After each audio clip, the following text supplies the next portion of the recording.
Hi, everyone. Hey, Teresa, we can see you. You're good. I'll do the quick intro, and then we'll bring all the rest of our speakers up.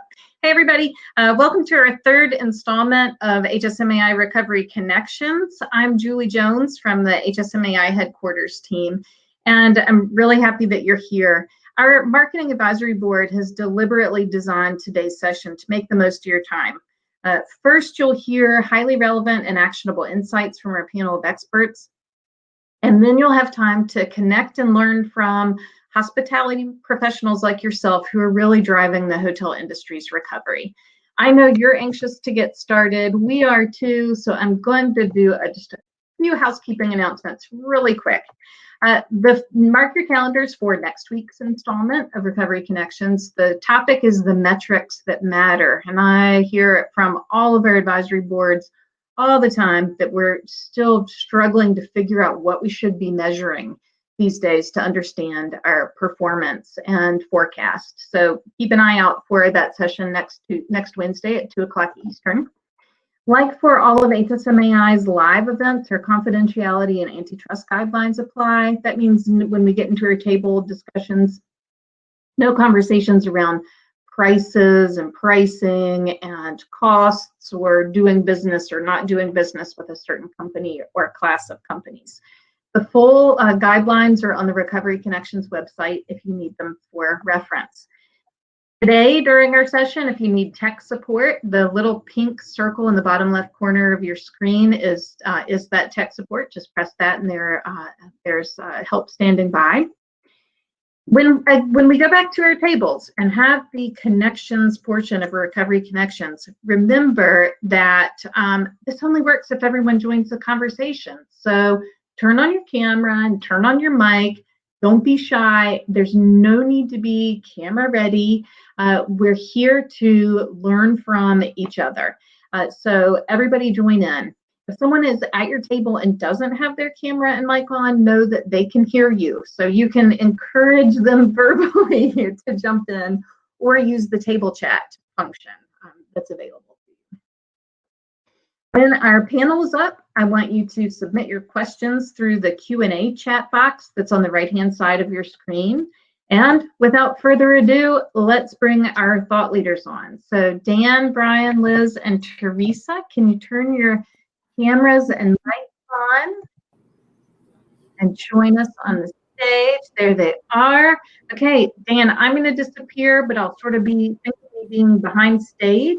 If you need anything, just holler, and I'll keep an eye on the Q&A, and it's yours. All right, fantastic. Thanks so much, Julie, and thanks everyone for joining us today.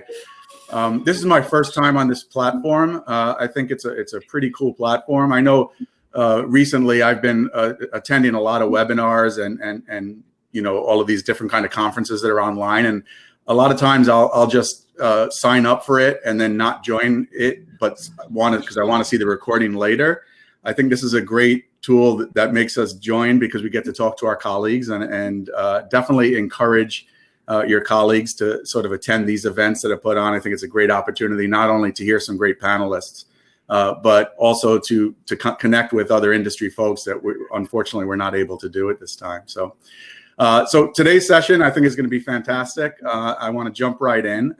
Besides the actual virus and the related regulations and restrictions that we have, and I think there's been actually prior when we just jumped on the call, Brian was telling us Germany has new restrictions and there are other restrictions going on.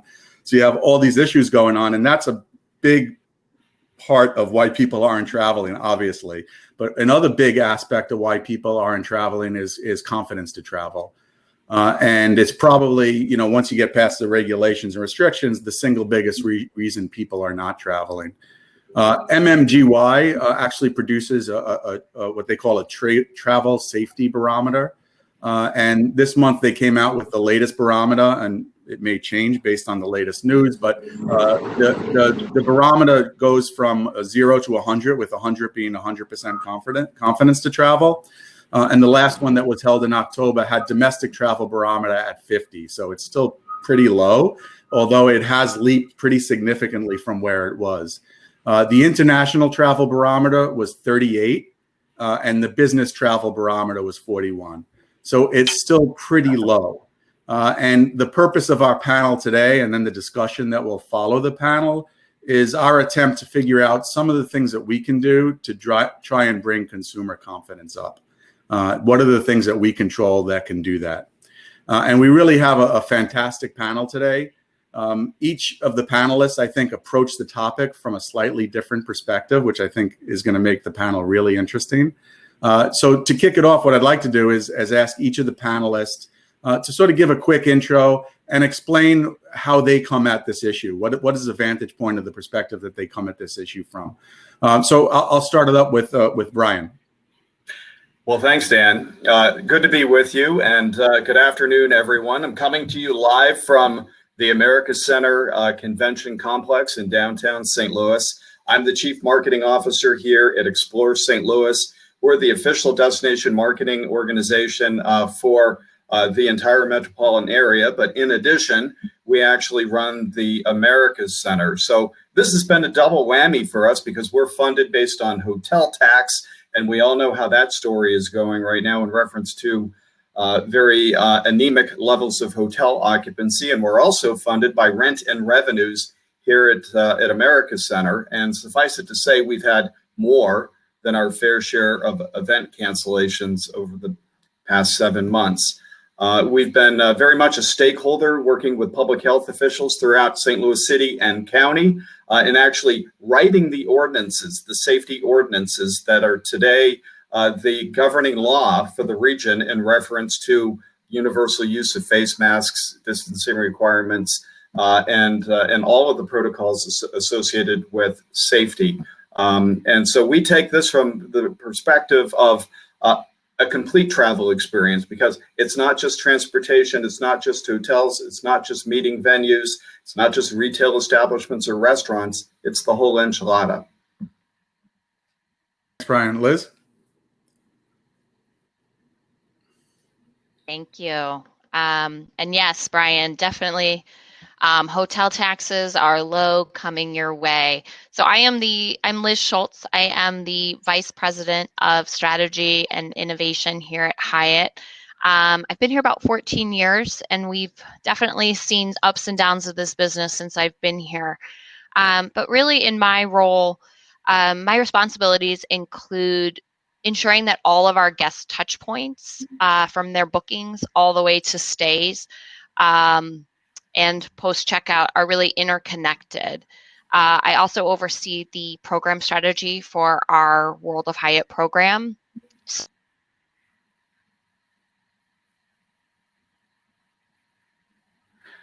I love it when that happens. Okay. We'll get back to her in a moment. Hopefully she can get back on. But Teresa, do you want to go ahead and do a quick intro? And Sure. While Liz rejoins us, I'm sure she'll be back shortly. So I'm Teresa Van Grunen. I'm the Assistant Vice President of Corporate Communications for Aqua Aston Hospitality, live and direct from Honolulu, Hawaii, and one of the few people, I guess, on this call that get to be here, except for Dan, of course, who's also in Honolulu. So my role with the company, I've been with the company for about 6 years. This is really the first mega crisis I've ever been a part of, other than smaller crises like hurricane threats, et cetera. So my role has really, I guess, been similar to what a lot of you might be experiencing, doing more with less and wearing a lot of hats. My traditional role, being connected to travel trends, what's trending in the media, what the consumer mindset is like, has this year translated into how we need to transform our operations, transform our reservations policies to be more flexible, to roll out new cleaning protocols, and how we communicate that to all of our various different stakeholders, which for us include owners, guests, our own associates, but also our local community. And that's one of the points that we'll be talking about a little bit later in this conversation. Thank you, Dan. Great. Thanks, Teresa. And hopefully we'll get Liz back shortly. Oh, it looks like she just popped back in. So I think we have a great mix of people. So we have somebody who sort of focuses on destination, somebody who focuses on guest experience, and then somebody who focuses on communication. So I think that would be awesome. Hey, Liz, I think we lost you at the tail end of your intro. Was there anything else you wanted to finish with? I'm sorry where I left off, but basically for the pandemic, my job has been to initially help with stabilizing our hotels and our colleagues and ensuring that our members are, most elites had reassurances about their rewards. And then sort of as we moved into a recovery mode and reopening our hotels in June, we really spent a lot of time connecting with our members and our customers to understand their individual situations, and then coupling that with aggregating a lot of sources of data to make sure we understood who was traveling, what their booking patterns were looking like. So, ultimately approaching our recovery through sort of that listening combined with data. Sorry about the disconnect here at the office of all places. So we have the destination view, guest experience, and communications view, and I don't know if anybody's tried to travel recently. I did not too long ago, and it could be super confusing, right? So different locations, different businesses, they all have different rules, regulations, expectations. They're everything from extremes like the quarantine rules in New York, face covering rules, safety protocols, what's open, what's closed. So that all these issues that are confronting potential travelers. And I'd like to ask the panel, what are some of the ways that we can deal with this to give consumers greater confidence when they're traveling? And with this question, I think I'd like to start with Brian, because you have that broad overview of a destination and all the craziness that's going on within the destination in terms of the rules and regulations. Sure. Well, one of the things that we did is to minimize the confusion that consumers experience is that we actually brought cross sections of our hospitality community representing each one of the categories that I mentioned a minute ago. We brought in restaurateurs because they're the experts when it comes to operating restaurants, and hoteliers and event and venue managers and transportation providers and retailers. We had a series of workshops with them and public health officials in St. Louis City and County. Our goal, Dan, was to kind of translate the imperatives from a health safety perspective into operations within the reality of the operating domains of each one of those entities. So we actually had a seat at the table. And what's kind of interesting in reference to the way we did it here in our region is that the protocols that we developed actually became the public health ordinances in St. Louis City and County. So then as the destination marketer for all of St. Louis, we could then inform customers what to anticipate when you arrive in our community from the point of entry, whether you're coming by car, you're coming by air, coming by rail, all the way through your hotel stay, having dinner at a restaurant, whatever the case may be. We think that was successful in minimizing uncertainty. One of the actions that I think many of us have taken is the universal use of face coverings, because we know science is suggesting that they work. So from a messaging standpoint, everything that we message to all stakeholder groups, whether they be leisure travelers, business travelers, or people coming in attending meetings, is that we have a mask mandate. Unfortunately, it's become a little bit of a political hot button, but we feature masks and folks wearing them in all of our marketing. We're not bashful about it because we want you to have that expectation that when you come here, you need to mask up. And so I think that's kind of helped. That helped not only create a sense of expectation when people arrived, but then it relieves the friction points that when somebody walks into a hotel and they don't have a mask on and somebody asks them to put it on, that there's no mystery that it's required and it's the right thing to do. And from sort of the bigger brand perspective, Liz, I mean, so that's from a single destination perspective. Obviously, getting all the ducks in the row is really important, and making sure that you're getting that message out and communicating it. But when you're in multiple destinations, worldwide, how are you guys dealing with that?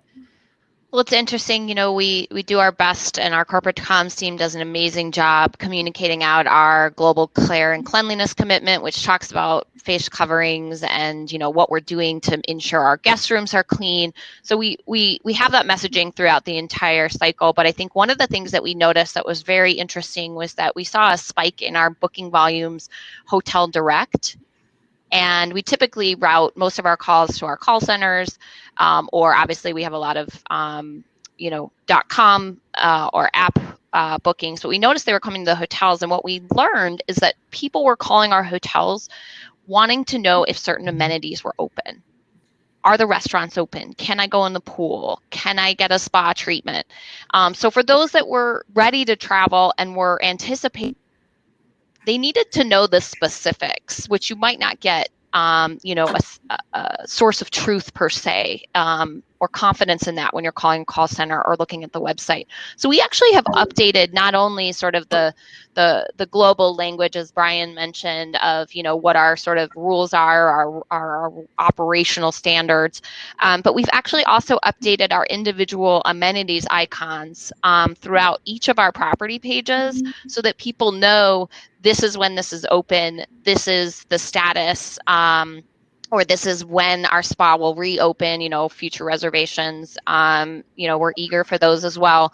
So I think there's been these learnings that have really driven us to make changes that we might never have considered, realizing, kind of taking those learnings of what do people really want to know about. And I would say, as someone who just went to a hotel here in Chicago where our restrictions are stronger as of the last 24 hours, I stayed at a hotel here in the area on Saturday, and I called the hotel to see if the pool was open, because that was our single reason for going, for my 3-year-old. So I think it's really listening and learning and actually actioning the data to inform how we're going to all navigate this situation together. Yeah, I think you mentioned the communication on the websites. I've been to websites and there's no indication of what's going on, and that's so important that be updated. I think it's a great opportunity as well for direct bookings, right? Because there's only so much the absolutely can put on their sites, whereas on our own sites we can have real detail about what's going on, what's open, how you could still enjoy the amenities and the property and the surrounding area that the OTAs can't do. So great opportunity there, yeah. And then great point, Dan.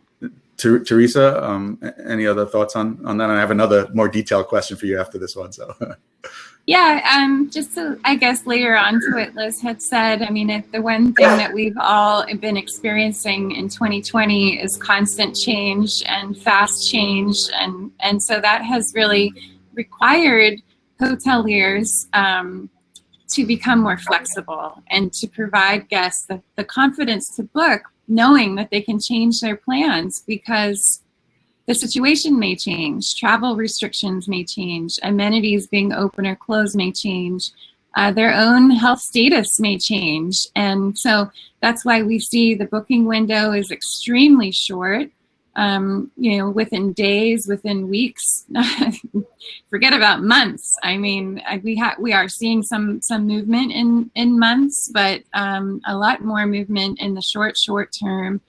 And I think that's, the case all across the United States because things are just so uncertain. So the more flexibility the travel industry can provide to travelers, the more successful we'll be in ensuring guest confidence to book.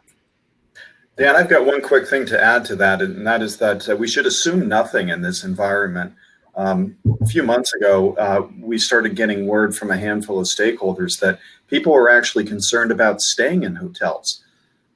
We took it for granted that, of course, they know about all the protocols that are being put in place and that it is abundantly safe, and there are GBAC certifications, and there's distancing and universal use of face coverings. We actually, to respond to that, we wrote a blog about hotel safety and the fact that we actually had to sell the category, if you will, that it's okay to stay in a hotel right now.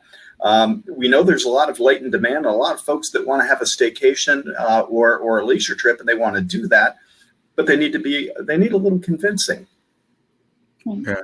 That's good. I'm curious, and just to take a little dog leg on that, you hear Airbnb sort of pushing that people, that their growth has been a little bit higher than the hotel growth, and because they think, some people saying that they feel more comfortable in a vacation rental. I mean, how do I disagree with that, but what are your guys' thoughts on that, and how do we get that message out that we're actually probably a lot safer than that? Teresa, do you want to start? Yeah, so my company, Aqua Aston Hospitality, offers a lot of condo style accommodation, and we do agree with the sentiment that, travelers are going to seek less crowded experiences. They also may feel more comfortable in a more residential environment because they can cook food at home, they can have more spacious, accommodation to spend time in with their families, separate living area from bedrooms, for example, like you would find in a condo. I guess the difference for us, in our view, we are a professionally managed operation. We have maintenance, housekeeping, and management 24/7 on the property.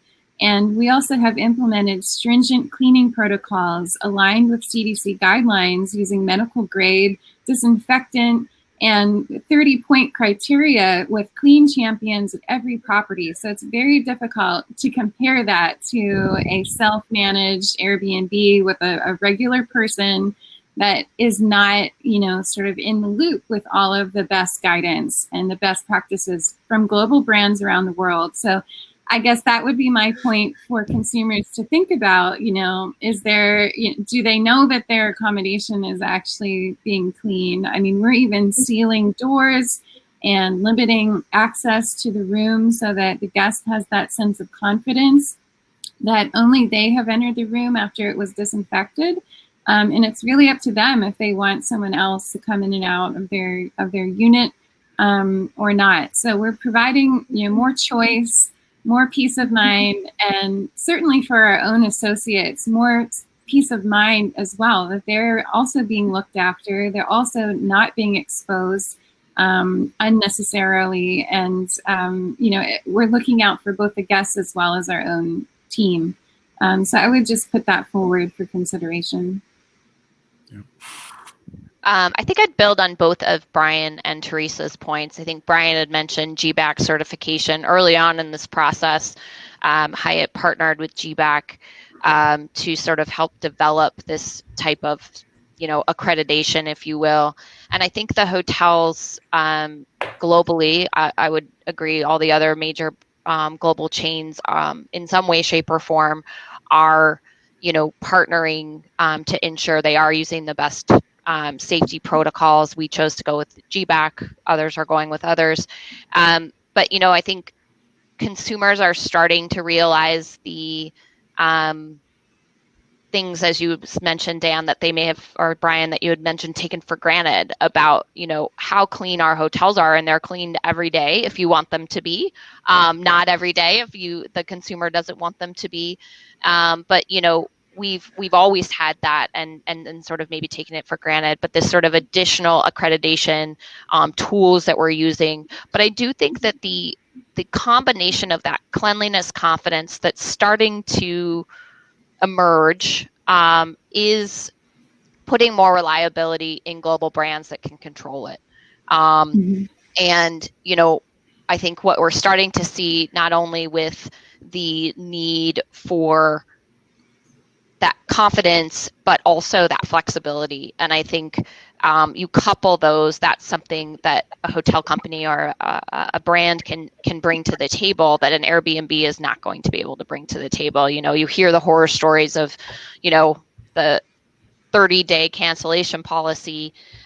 So not only are you maybe not as confident in the cleanliness protocols, yes, it's just you and your family there while you're there, but you're also seeing, that sort of inflexibility as it relates to your travel plan. So sort of the combination of the two are beginning to emerge as the hotels sort of rising in the ranks, as if you will, in terms of getaways. And as Teresa mentioned, there are lots of different choices, particularly in the larger brand portfolios like ours. We do have residential offerings. be it coupled with a hotel property that shares the amenities, or a condo-like environment as well. So I think you'll see, and many of you, I'm sure, are subscribers to many different communications. You'll see the larger chains that have more breadth in their portfolio sort of bringing forward those that have residential elements. Even our Hyatt House product, which is a sort of residential style select service brand, we're seeing a lot more traction from folks, given the fact that they sort of want that ability to cook and clean on their own, and may be there for a longer amount of time.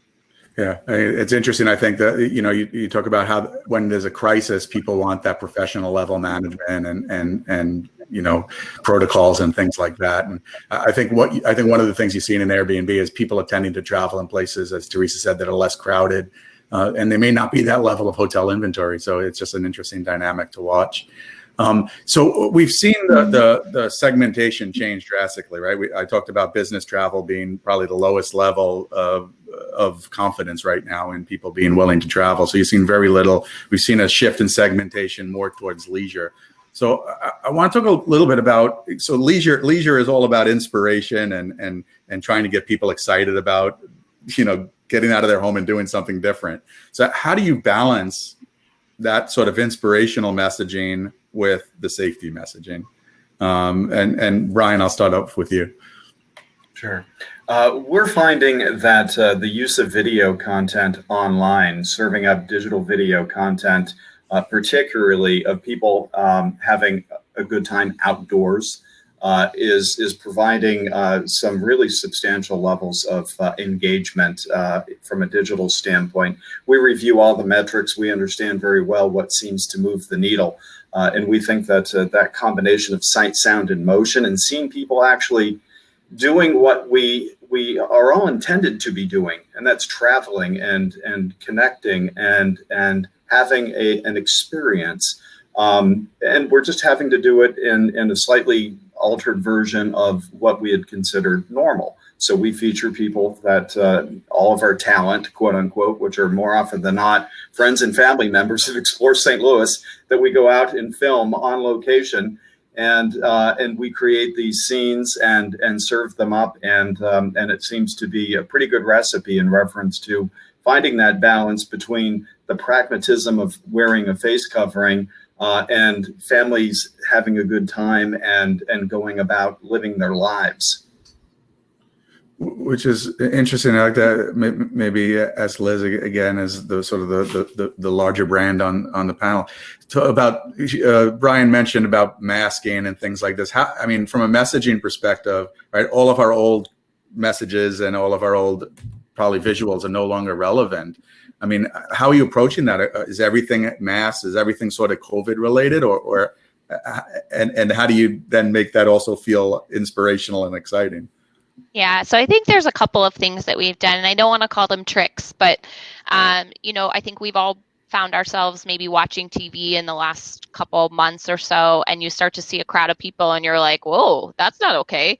But, it was filmed a long time ago. But, one of the first things that we did is we went through our websites globally, our property sites, and we took down all of the large gatherings. And you'll see on our sites, if even in the meeting spaces realms and stuff, we have these smaller gatherings of people or well spaced. So there's an element of, just sort of not reminding people of, sort of larger gatherings. I think one of the other things that we've done is, as I mentioned, looking at the program strategy for our loyalty program, many people really, when you think about leisure, they are thinking about the joy and picturing themselves in a place. And so there's a way to go about that where you're really focusing on, more imagery and more, dreaming. Our current, sort of promotions that are out there, when you feel comfortable, we're ready to welcome you, and we're ready to welcome you with a lot of value. And I think that's the interesting thing that particularly the larger brands have had to deal with, is that a lot of our business does come from business travel. And so we're having to shift our gears and really lean into those things, those people and those things that are traveling, like, people staying closer to home. So what kind of value add can we bring to the table while also balancing that, As Teresa mentioned, you're not going to be around a ton of people, and we have the right protocols in place. We did launch in accordance with our global care and cleanliness commitment, we did launch a video and made sure that each and every frame of that video had either masked employees in the background or people 6 feet apart. So you really got to balance the message, but we have seen the more higher performing sort of direct marketing has been the have the safety messages in them. So they might still be talking to you about traveling and dreaming about a future getaway, but we're still instilling that confidence to travel. So I think that that's been a balance, but a necessary balance that is working to win over the guest more so than we would have anticipated. So Teresa, I know most of your inventory is in Hawaii. How do you sell paradise with a mask? Right. Well, I think that we are at the point in time where, across the nation, many different places are accustomed at this stage to masking, distancing, hand sanitizer, washing your hands, saying happy birthday twice, right? We've all kind of learned these ways of how to be and how to be safe and how to stay healthy in this pandemic. And I think if we remember back in January, February, March, when we all started hearing about the virus and, borders started closing and travel restrictions were implemented, the intent was to stop the spread of the virus, right? But at this point, it's pretty much everywhere. So it's no longer the case that it's being spread by, it's more community spread. And airlines are, doing more studies to inspire confidence that they have the chance on the plane. I mean, it's never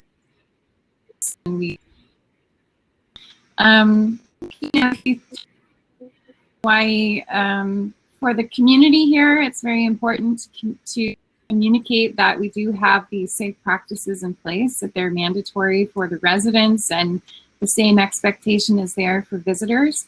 But I think that might also inspire a level of confidence for travelers who, are maybe coming from urban centers or parts of the nation that have been more significantly impacted by the infection rates. Hawaii is one of those places that's been very conservative in its approach and has managed the levels of infection, a lot to do with our limited hospital capacity, which is a real issue that we've done well to deal with. So I think Hawaii is a safe alternative to some places and practices very safe protocol when it comes to keeping each other and looking out for each other by wearing our masks, and that is a mandatory requirement.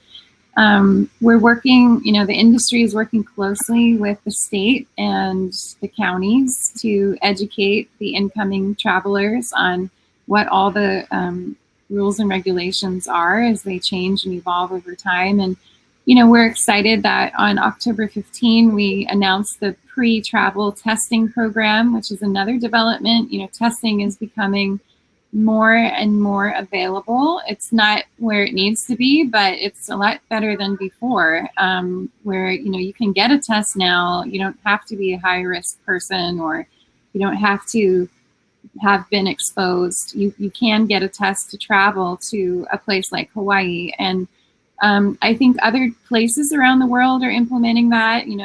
I heard that South Africa has implemented that. Japan has implemented that. I mean, there's a new a relationship between Japan and Hawaii that was just announced yesterday, and in Europe as well. So I think that we're going to start seeing people travel more to lots of different destinations with these the new information that we have available, and new resources like testing. Yeah. I think if anybody has a question about pent-up demand, is really interesting to see. So Hawaii had about 30,000 people come in a day pre-pandemic. That dropped down to almost nothing during the quarantine. The first day that they lifted the quarantine, they had 8,000 people come in. So, there's definitely that pent up demand there when you can figure out how to message properly about confidence in safety and issues like that.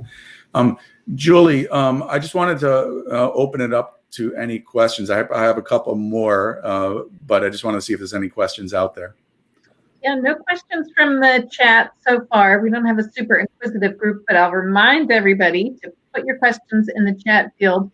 But if you'd rather have a sort of a one-on-one or more private conversation with our speakers, when we go back to our roundtables, they'll be at the speaker table in the bottom right corner of your screen. So you can just hop over if there's an empty seat there and have a one-on-one conversation. So maybe Dan, one or two more questions for the panel, and then we'll go into the roundtable. Okay, I'll steal two more questions, and then we'll go to the table discussions. One thing I did want to ask about: so there's a lot of conversations about pricing and offers and how that should be approached with the messaging, right? So the pricing and offers are not the same as they were pre-pandemic. So what should your thinking be when you're creating pricing, offers, packages, and the pricing associated with them in this new world? I'd love to hear some thoughts on that. Maybe we'll start with Liz. Absolutely. We actually just met with our traveler community this morning, and we had been asking them some questions about various packages that we're thinking through. And what we have found interesting is, again, because the leisure segment is the segment that's traveling, there is a need for value. So the people that are willing to go out and get on the road, they're sort of maybe already higher confidence level than most. And as we've been talking about, there is a lot of pent up travel demand. And in talking to the community, they're actually accepting of the fact that things will, as you think about package inclusions, they want things to be made easy for them. So when you think about like food and things that we've all been preparing for ourselves for the last 6 months, people are tired of it. Give me food inclusions, give me valet service, give me these things that I am tired of doing myself.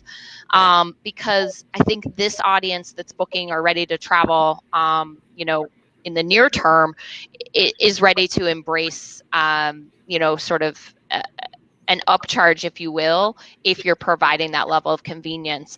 A package we launched about 6 weeks ago, Work from Hyatt, so WFH, work from home, work from Hyatt, is actually a long-term package for 7 or more days. And there are a number of inclusions: private workspace, with the evolution of our working environments and children not being at school, people are finding themselves, kind of stuck at home with children, with spouses. And how do you potentially, uproot all of those virtual environments and, take your family somewhere, typically by car, but, where you can sort of get those luxuries and amenities and sort of take care of your family's well-being. And so we've seen a ton of interest and traction with these offers, mostly obviously in the Southern Hemisphere, now that it's getting colder up here, or in our resort destinations. And I think the real message there is that if people have the confidence to travel, and if they're tired of being cooped up and looking to escape, they're willing to pay somewhat extra to ensure they sort of have those luxuries, if you will, of not having to cook, not having to clean, not having to park their own cars. I think that was one of our biggest aha moments, we thought, with the drive market being what it is, and sort of the apprehension for people being in your space. We didn't have a lot of our valet drivers available, and what we found is that people that had booked a lot of these rate plans and were driving, they were like, take my car, take my keys, I don't care. So it was just kind of a funny aha of how do we really learn from what's happening, and in this case, staffing, that we weren't anticipating. But it's just sort of that idea of people are kind of looking for that escape, and if you price it right, that they're ready and willing to be there, especially, again, if you're balancing it with that message of confidence. Dan, can I just add one quick thing to that? And that is that value does not need to mean discount. And what I see in our destination is some of the top performing hotels are like the Ritz-Carlton, the Four Seasons, the Hyatt Regency at the Arch. They are certainly lowering their rates, but they're adding value. There's a lot of pent-up demand. There's a lot of discretionary income, notwithstanding the fact that unemployment has crept up and there are a lot of people without a job. One of the booming segments of our economy right now is home improvement. People are investing in their homes. They've got money to travel. And what we end up doing is I think that the industry leaves money on the table because we're all trying to fight for the limited market share of leisure travelers that are in our own backyards. I say price at a good value, add elements to the package, but don't simply discount. Yeah, I think that's a great point. And I think one of the things that we've seen happen is that we've become very, very flexible with the rates. Now airlines, hotels, everybody's very flexible in terms of cancellation. And we actually have a question from from Pete talking about how do you deal with that flexibility in terms of reducing cancellations? What are the things that you can do to reduce cancellations in this, free change, free cancel environment now? Teresa, any thoughts on that? Yeah, I can add to that. I guess, for us, we used to call it our cancellation policy, and we've actually changed the vernacular. We call it our reservations policy now. It's a flexible, no penalty reservations policy. We want to save the booking. We want to have that guest come visit us, whether it's on the dates that guest originally booked or a later date. So we make it really easy for them to change their plans according to their needs. And we hope that by providing great customer service like that, we'll be able to retain that customer as a loyal customer that would be happy to come back to us. The more you try and force someone into a situation where they're not going to get a refund or they feel hard done by in a pandemic, the less chance you have of them ever booking with you again. Yeah. Liz, any additional thoughts on how to, once they've booked, how to give them that confidence not to cancel? Hope? No, I'm just kidding. No, I think, as Teresa's mentioned, the flexibility, I think people take comfort in that. But we do, as our regular communication intervals, we ensure that they're getting the message about what to expect. And I think a lot of it is about setting expectations if there are any apprehensions for them. Just sort of the continual, as a course, we have a reminder email, we have a upsell email, just sort of taking those opportunities and those touch points to reassure and remind them about, sort of our commitment to care, our commitment to cleanliness, and also, of course, staffing and manning, our chat and our phones to make sure that we can answer whatever questions they have, kind of coming back to that, things are changing all the time, there's more restrictions in Chicago. I wonder if my stay is in jeopardy.